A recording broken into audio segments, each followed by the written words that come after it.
ప్రభుత్వాన్ని డిమాండ్ చేస్తున్నాను సూటిగా,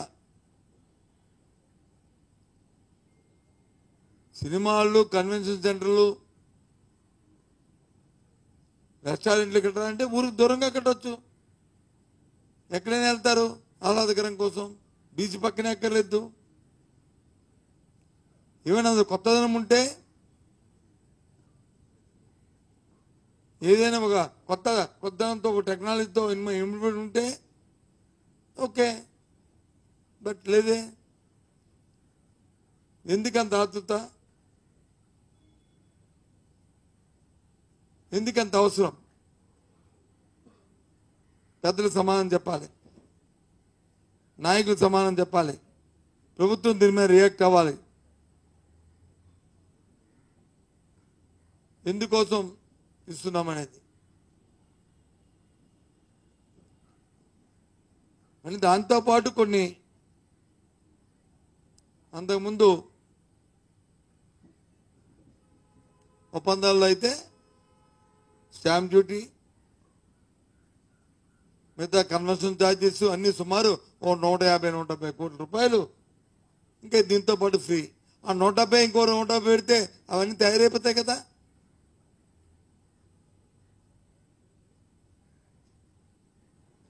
ఆ రెస్టారెంట్లో ఆ హోటల్స్ అని ప్రభుత్వం చేసుకోవచ్చు కదా. ఈ రాయితీలు ఇచ్చే బదులు ఆలోచన చేయాలి. ఇది సంపద సృష్టి కాదు.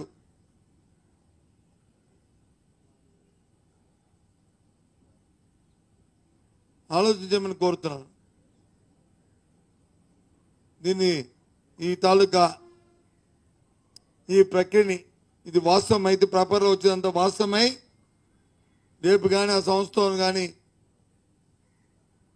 ఒప్పందాలకు కానీ ప్రభుత్వం తయారుగైతే దీన్ని పూర్తిగా కూడా మేము విభేదిస్తున్నాం. ఇది పారదర్శకతతో కాండి అని చెప్పి మేము చెప్తున్నాం. ఒకవేళ నిజంగా ప్రభుత్వం ఆలోచన ఉంటే దాన్ని పబ్లిక్ డొమైన్లో పెట్టి వివిధ సంస్థలను ఎవరు వస్తారో రమ్మని చెప్పి కోరాలని మా డిమాండ్ చేస్తున్నాం. అప్పుడే మీ చిత్తశుద్ధి, లేకపోతే ఏందో లోపాకారి ఒప్పందాలు ఉన్నాయని తేటతెల్లమవుతుందనే విషయాన్ని చెప్తున్నాం.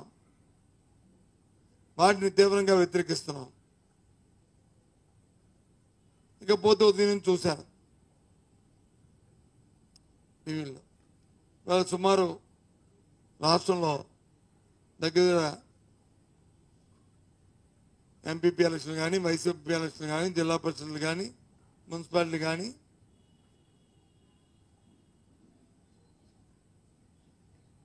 ఎన్నికలు జరిగాయి.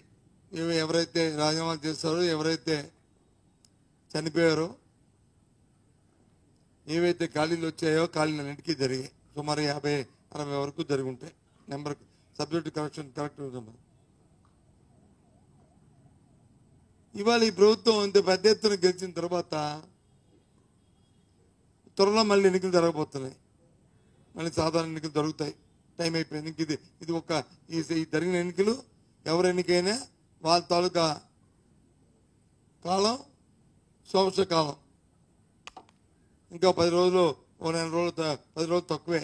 ఇంకా దానికోసం ఇంత అప్రజాస్వామ్యంగా ఎన్నికలు జరపవలసిన అవసరం ఉందా చెప్పండి. ఇంకో విషయం ఏంటంటే, నేను రాజకీయాల్లోకి వచ్చిన దగ్గర నుంచి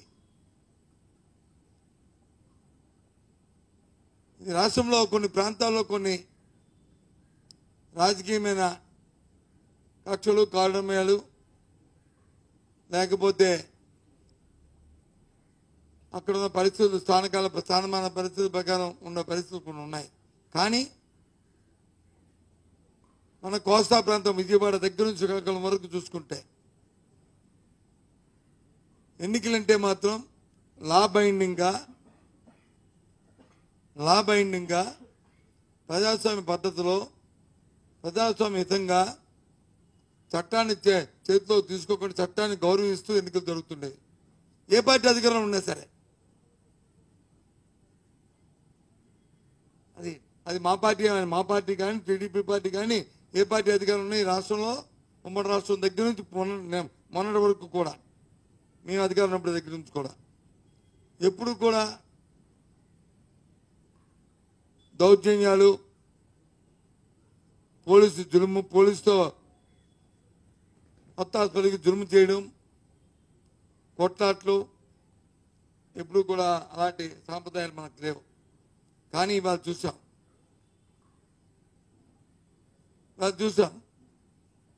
అటు పశ్చిమ గోదావరిలో కానీ లేదు తూర్పు గోదావరిలో కానీ నాకు అర్థమైన విషయం ఏంటి, ఎక్కడ రాష్ట్రంలో జరగకూడదు కానీ రాయలసీమ అంటే ఏదో వాళ్ళకున్న ఏమైనా ఉంటూ ఉండొచ్చు. కానీ ఎక్కడ చూసాం సాక్షాత్తు మాజీ ఎమ్మెల్యేలు మాజీ మంత్రులు ఇంటి చుట్టూ చేరి దౌర్జన్యం చేస్తూ పోలీసు ఒత్తాసు పలుకుతూ అసలు ఎన్నికల ఆ ప్రాంగణంలోకి వెళ్ళకంట అడ్డు పెడుతూ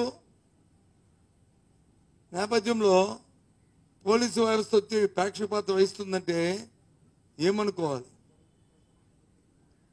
దేనికోసం? వైసీపీ ఎంపీపీ ముఖ్యమా? రాష్ట్రంలో శాంతి భద్రతలు ముఖ్యమా? ఒక ఎంపీపీ తాలూకా ఇది ముఖ్యమా? రాష్ట్ర ప్రజల తాలూకా శ్రేయస్సు ముఖ్యమా? ఆలోచన చేయండి. దేనికోసం? నేను పేరు చెప్పను కానీ ఇద్దరు అధికారులతో పోలీసు అధికారులతో మాట్లాడాను. ఆఫ్టర్ ఆల్ మాకు వచ్చి ఒక ఎంపీపీ ఒక జడ్పీటీసీ లేకపోతే ఒక ఎంపీపీ ఒక వైస్ ప్రెసిడెంట్ పోతే మాకేమీ నష్టం కాదండి. కానీ ఈ రకమైన విధ్వంసాన్ని ప్రోత్సహిస్తే రాబోయే కాలంలో ఏ రకంగా ఉంటుందో ఆలోచన చేసుకోండి. ఇది మంచి సాంప్రదాయం కాదని చెప్పి నేను చెప్పాను, నేను కోరాను.